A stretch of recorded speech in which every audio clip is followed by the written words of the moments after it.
मेरे सभी प्रिय श्रोताओं को मेरा प्यार भरा नमस्कार।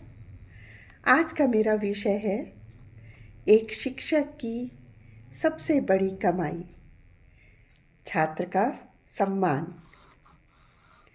कभी-कभी जीवन की भाग-दौड़ में अचानक कोई पुरानी याद हमारे दिल के दरवाजे पर दस्तक दे देती है और फिर वही याद हमें अतीत की उन गलियों में ले जाती है जहाँ रिश्तों की गर्माहट और इंसानियत अभी भी जिंदा होती है।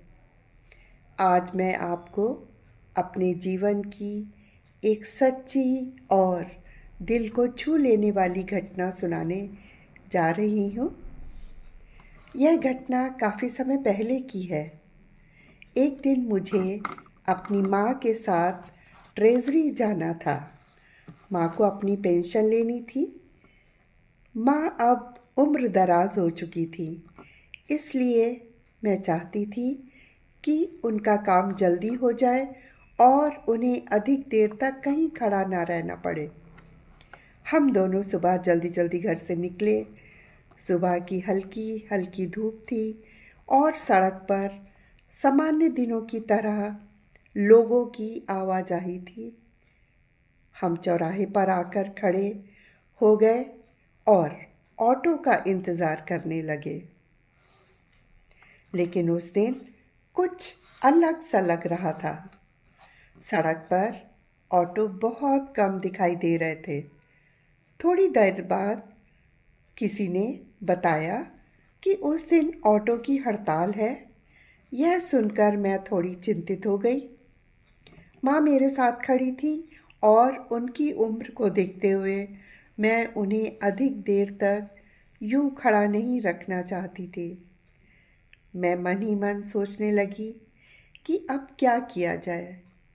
माँ चुपचाप सड़क की ओर देख रही थी।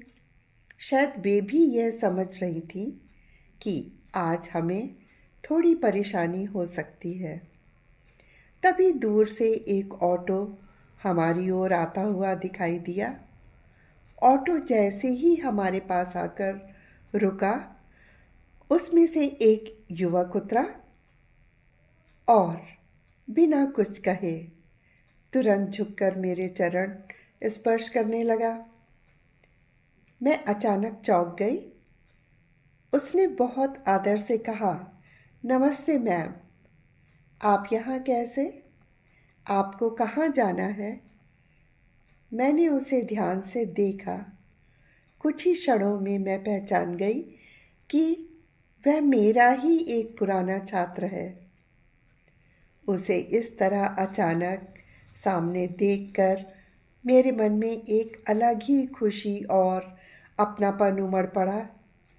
मैंने मुस्कुराकर उससे कहा, बेटा, हमें रोशनाबाद जाना है, माँ को ट्रेजरी से पेंशन लेनी है, लेकिन आज ऑटो की हड़ताल है, इसलिए कोई साधन नहीं मिल रहा है। मेरी बात सुनते ही उसने बिना एक पल सोचे कहा, मैम आप चिंता मत कीजिए, मैं आपको अभी रोशनाबाद छोड़ देता हूँ। इतने में वहाँ खड़े कुछ ऑटो चालक उसे रोकने लगे, कहने लगे कि आज हड़ताल है, ऑटो मत चलाओ। लेकिन उसने उनकी बात नहीं मानी। उसने शांत स्वर में कहा, ये मेरी मैम है और मैं इन्हें परेशानी में नहीं छोड़ सकता हूँ। उसकी यह बात सुनकर मेरा दिल भावनाओं से भर गया। मैंने उसे मना किया कि बेटा, हम कुछ और साधन देख लेंगे, तुम मत चलो। लेकिन उसने कहा कि मैं तो अपनी माँ को छोड़ने जा रहा हूँ और बेटा तो यह कर ही सकता है ना मैम। मैं उसे फिर मना नहीं कर पाई। हम ऑटो में बैठ गए और वह हमें लेकर चल दिया। रास्ते में मैंने उससे पूछा कि बेटा, पढ़ाई के बाद आजकल क्या कर रहे हो? उसने बहुत सरलता से अपनी जीवन कहानी सुनानी शुरू की। उसने बताया कि 10वीं कक्षा करने के कुछ समय बाद ही उसके पिता का अचानक हार्ट फेल होने से निधन हो गया। उस दिन से उसका जीवन पूरी तरह बदल गया। घर में उसकी माँ और छोटे छोटे भाई बहन, घर की सारी जिम्मेदारी अचानक उसके कंधों पर आ गई। उसने कहा, मैम, उस समय समझ ही नहीं आ रहा था कि क्या करूं। पढ़ाई आगे करना चाहता था, लेकिन घर चलाने के लिए काम करना ज़रूरी था। इसलिए मैंने ऑटो चलाना शुरू किया। 2 साल बाद फिर मैंने इग्नू से आगे की पढ़ाई जारी रखी। उसकी बातें सुनकर मेरा मन बहुत भारी हो गया। इतनी छोटी सी उम्र में इतनी बड़ी जिम्मेदारी उठाना आसान नहीं होता, लेकिन उसके चेहरे पर कोई शिकायत नहीं थी। उसकी आंखों में केवल एक संकल्प था, अपने परिवार को संभालने का संकल्प। कुछ ही देर में हम ट्रेजरी पहुंच गए।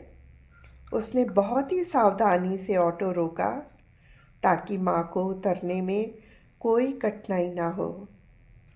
हम दोनों ऑटो से उतर गए।